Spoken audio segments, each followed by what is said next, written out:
Hi, this is Steve McGow with Operations Specific Training and Grayguns Marketing. And today we're going to install a PELT2 trigger into a P320 compact in 7 minutes or less. We're starting off with a P320 compact 9mm that has been sent to the SIG factory for the voluntary upgrade.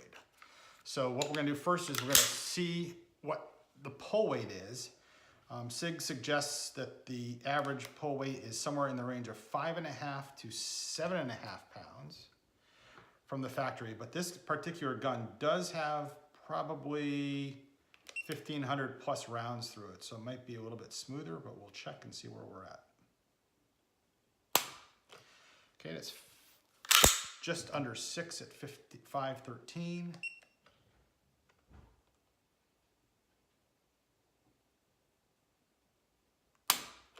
That's just at 6 at 515.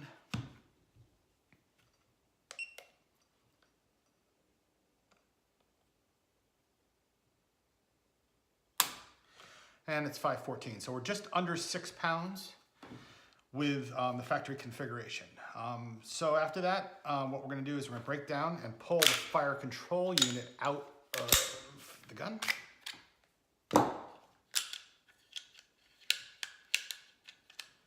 And we'll proceed with removing the factory trigger. So when you're removing the factory trigger, you gotta be careful with two things. Number one is you don't want to bend the trigger bar, and you want to avoid messing around too much with the trigger bar spring. What I've found is it's pretty easy to take them off. Sometimes it can be a little bit trickier to put it back in, but what you want to do is I put the trigger bar into the lower position here in the back. I put a little forward pressure on the trigger, and I just lift up the trigger bar. And you'll see in a second, it just popped out there, and it just popped out of a little L channel here where the back of the trigger bar goes into, which is below the sear box. Once the trigger is forward, the trigger can come out. Then you don't have to take it apart any more than this, but I'll spin this off, and I'll take the spring out, and we'll put that back in just because you might end up in this position. But this little back leg here on the trigger bar does go, once it's back installed, into this little L-shaped chamber right here in the back. So it sits right like so. That's how the trigger bar is going to sit right in there. To put everything back together, we're going to take the spring. We've got a hook on one end and a dog leg in the other. Hook from underneath. Add the dog leg. Plug that right back into the trigger bar, like so. I'm just going to rotate everything forward. And I'm not going to keep it tight. I'm not going to have it all that tight, but it's just going to sit there. Now, before we put the new trigger in, what I'm going to do is I'm going to place it in place without the trigger bar and just swing it. Make sure that it swings freely, which it does. At this point, I'm going to line up this back pin, raised pin on the trigger to the pin the hole on the trigger bar spring as I put it back into place. Just like so. And at this point, you'll notice that the trigger bar is all out of whack, but it's not bent. The spring is in place, and all we really need to do is get this little dog leg part of the trigger bar back into that sear box. So I'm just going to pull the trigger back, and you'll notice that it's going to, might have to lift it up sometime, lift up the trigger a little bit, but now it's just going to go right in there. It's going to drop right into place. Boom, done. So now we're all back into place and back into position. One thing to note is that we are using the original factory trigger bar spring that comes with the gun. So Grayguns, the original PELT, did come with a new trigger bar spring, but we're just using the factory one because that gives you great results with the factory. We'll put it all back together, and we'll see where we are with the pull weight.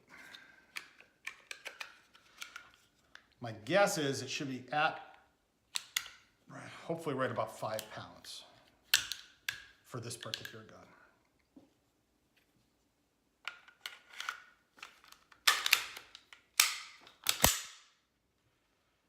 Same test as we did before.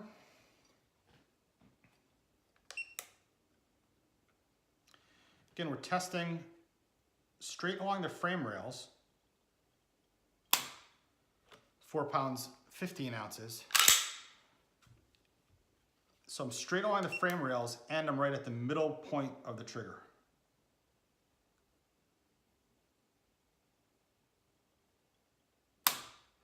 .413, so we're under 5.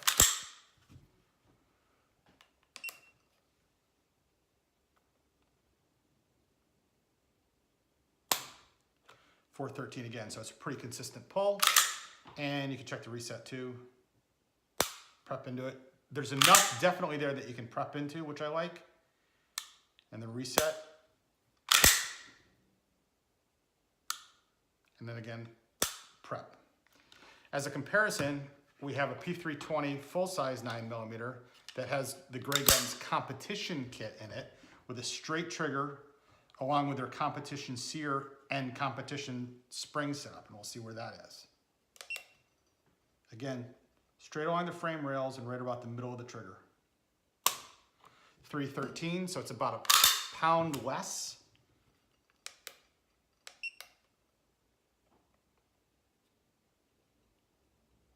That one's a little over 4.